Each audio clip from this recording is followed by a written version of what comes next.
जुगो जुगो अटल साहब श्री गुरु ग्रंथ साहब जी की हजूरी दे विच सपायमान साध संगत, वाहिगुरू जी का खालसा वाहिगुरू जी की फतेह। सूरा सो पहचानिए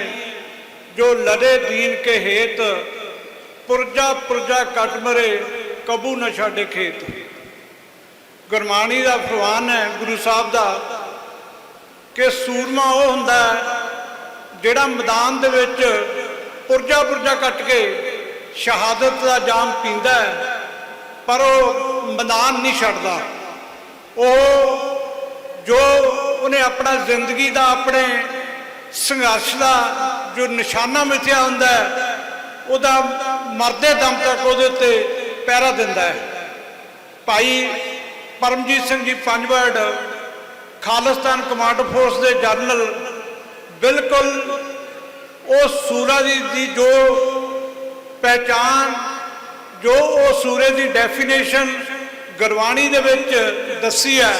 उहदे उत्ते पूरा उतरदे आ। भाई परमजीत सिंह पंजवड़ ने इस संघर्ष नूं, जो कि जिहड़ा खालिस्तान का ऐलाननामा आ, उहदे विच खालिस्तान कमांडो फोर्स नूं इस जो अपना खालिस्तान का जंग युद्ध है साडा, इहदे विच जो मिलीटेंसी की लड़ाई है, जो आर्मी की लड़ाई है, उन्होंने जो खालिस्तान कमांडो फोर्स नूं दर्जा दिता है कि वो लड़ाई है जिहड़ी खालिस्तान की, ये युद्ध दे विच खालिस्तान कमांडो फोर्स लड़ेगी। अते खालिस्तान कमांडो फोर्स के हर एक जरनैल ने, भाई मनवीर सिंह तो लैके जनरल लाभ सिंह, भाई कमरजीत सिंह सुल्तानविंड, भाई परमजीत सिंह पंजवड़ ने इंच इंच के उत्ते पहरा दे के उस वचनों को पूरा किया जो साडे खालिस्तान के ऐलाननामे दे विच जो मान सत्कार इस जथेबंदी नूं बख्शिया, उहदे ते पूरा उतरदे आ। उन्होंने बदनाम करने के लिए भाई दलजीत सिंह उन्होंने भी दसिया, चौड़ा साहब भी दस के गए आ कि जड़ियां सरकारां ने वो अपने विरोधियों नूं किस तरीके दे नाल इस लोकां दे विच, ये लोकां दी कचहरी दे विच झूठियां तुहमतां ला के बदनाम करदियां ने, और हरेक सरकार करती है अपने दुश्मन दे नाल। और इसे करके भाई परमजीत पंजवड़ नूं कदे उहदे दे नाल ड्रग दा धंधा जोड़िया कि वो पाकिस्तान बैठे ड्रग दा धंधा करते आ। बिल्कुल ये गलत गल है, 100% गलत गल है। कदे भी उन्होंने इस ड्रग के धंधे दे नाल कोई भी जिहड़ा उन्होंने सरोकार नहीं सीगा। ये जिहड़ी गल है, ये कुछ उन्होंने परसनल दोखी है जिहड़े उन्होंने, जां कुछ लुके छिपे जिहड़े हिंदुस्तान के लिए काम करते हैं, हिंदुस्तान की एजेंसियों के लिए काम करते हैं, वो इदां दी जिहड़ियां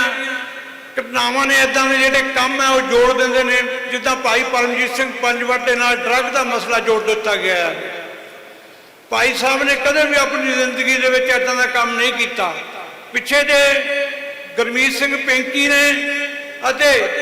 इस गल दे लई टिम्मे ने बड़ा बदनाम किया कि परमजीत सिंह पंजवड़ की जिहड़ी सिंघणी सीगी उहनूं हिंदुस्तान की गवर्नमेंट ने बाहर कढ़िया, और ये झूठी तोहमतां ला के झूठी ये सारी फैला के गल्लां इदां दियां उन्होंने बदनाम करने की कोशिश की है।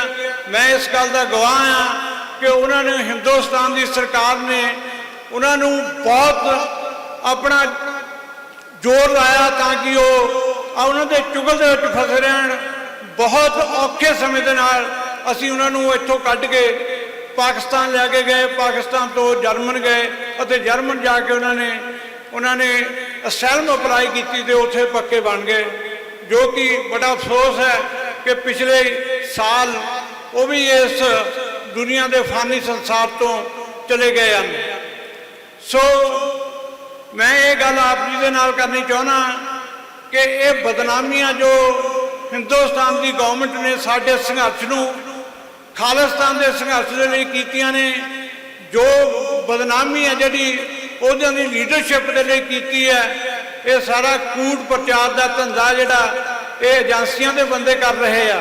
और सानू इन्हां दी पहचान करन दी जरूरत है। जब तक असीं इन्हां दी पहचान ना कीती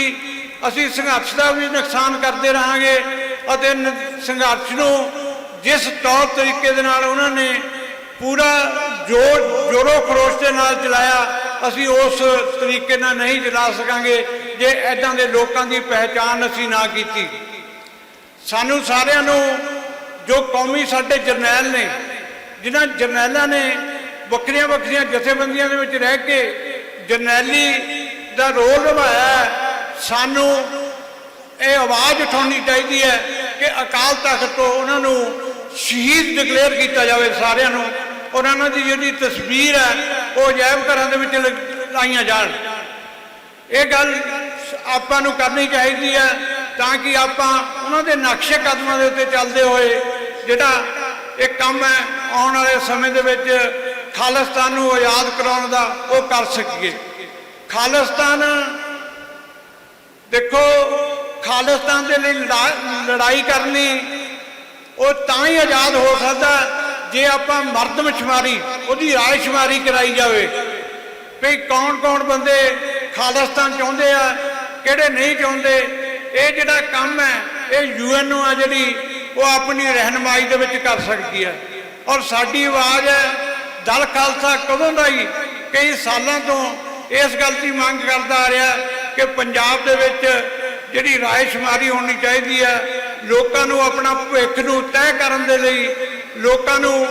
इजाजत मिलनी चाहिए है ताकि वो भविख तय कर सकन अपना और अपनी कौम नूं आज़ाद कर सकन। सो मैं इन्हां वीरां नूं इन्होंने जिन्होंने शहीदियां प्राप्त कीतियां उन्होंने शरधा के फुल भेंट करदा और ये वचन करते हैं कि ਜਿਹੜੀਆਂ ਰਸਤਿਆਂ ਦੇ ਉੱਤੇ ਜਿਹੜੀਆਂ ਨਿਸ਼ਾਨਿਆਂ ਨੂੰ ਪ੍ਰਾਪਤ ਕਰਨ ਦੇ ਲਈ ਉਹਨਾਂ ਨੇ ਉਹ ਚੱਲੇ ਆ